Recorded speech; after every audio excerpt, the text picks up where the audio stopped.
Hi, how are Monica, you? I'm very good. How are you? I love those glasses. I got to start there.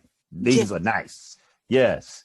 of course. You are Anytime so feel for the lucky this time. is virtual because you might not be able to leave this interview with those glasses. I love your role in real life. I don't like that series because those are so hard to watch, but I love your role. Oh, thank you. Thank you. It's a Okay, pleasure to play them. yes. How much did you learn from the biases in the judiciary system to play this role, to be in this series? You know what? I would love to say that I had to do this deep dive into research about the penal system and about the prison lifestyle. I would love to be able to say that, and I did do research, obviously, more character research than anything else. But as it pertains to the prison system, a young black man in America, and I grew up in a certain time. I myself have never been in the prison system, but a lot of people around me have, and so I've heard a lot of stories. I've done a lot of just research by the simple fact that I watch my friends go and come back home, watch family members go and come back home, and just listen to their stories. So I had a lot of material to pull from just from my life. Oh, that's very interesting. Do you do Yeah. you do you enjoy more fictional characters or real life ones? I haven't had an opportunity to tackle a lot of real life characters. I would love to do that. Particularly Richard Pryor as a character, I'd love to tackle. But I just like rich characters, whether they're well written, whether it's a fictional character, as long as it's well written, it can feel real. And I make them real, hopefully. If you would love, if you would like to talk about your life in a series, in a movie, which is the episode of your life that you would love to talk about it? That's an interesting question. Probably so. I had a very interesting youth. So yeah, and there are a lot of things. It's a lot. My family is Bahamian, and also so my family's from the Bahamas, and I'm first generation in the States. So that whole transition of watching my dad adjust to American culture was quite hilarious growing up. A lot of those things were just really funny to me, and created a great childhood for me.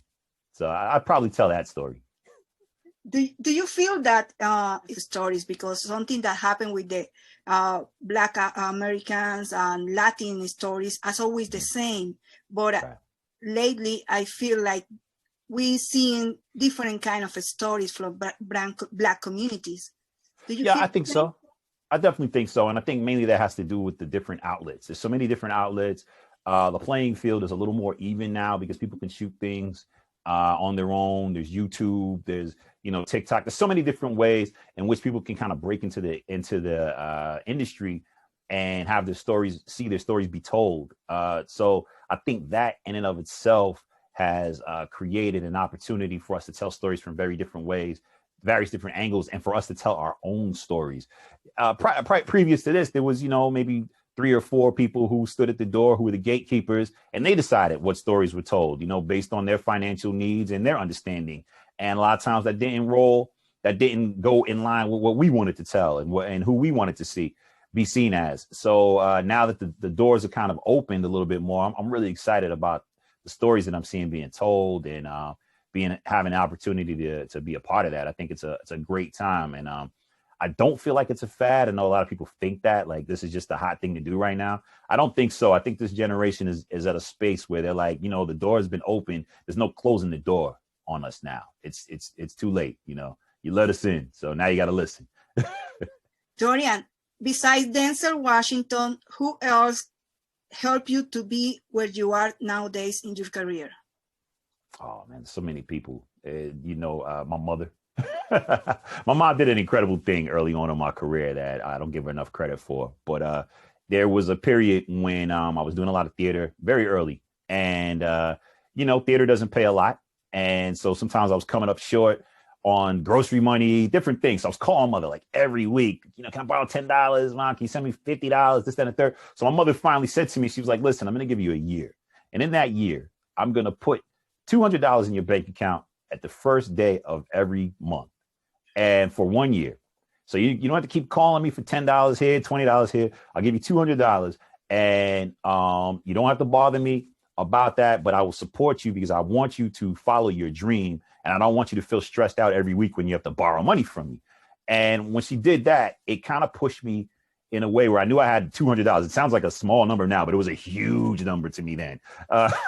And I had that $200 to depend on. And it really, after 1 year to the day that she started giving me that money, I began making my money, making my full-time living as an actor. And I've never looked back, never had to borrow another dime in my life after that. And that was in like 97. So, you know, my mother was incredible, is incredible. And I don't give her enough credit for that. That's amazing, Dorian. Thank you so much. I wish you the best of luck, and I hope to see you soon in person. Thank you so much. Same here, please.